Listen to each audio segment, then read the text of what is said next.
How to track order on AliExpress. Hi everyone, welcome back to our channel, The Solution Guy. So in today's video, I will simply guide you through the steps on how you can actually track your order on AliExpress. So make sure to watch the video till the end. So if you want to find out the order status of your orders on AliExpress, it's very simple. All you have to do is just open up the AliExpress website. I will make sure to drop a link.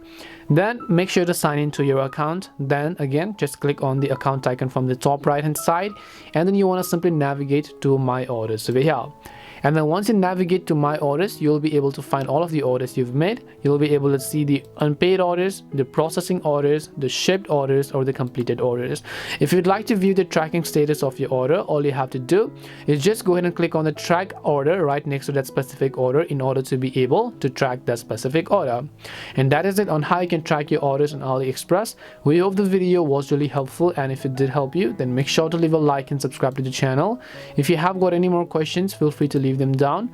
Thank you very much for watching till the end, and see you in the next video.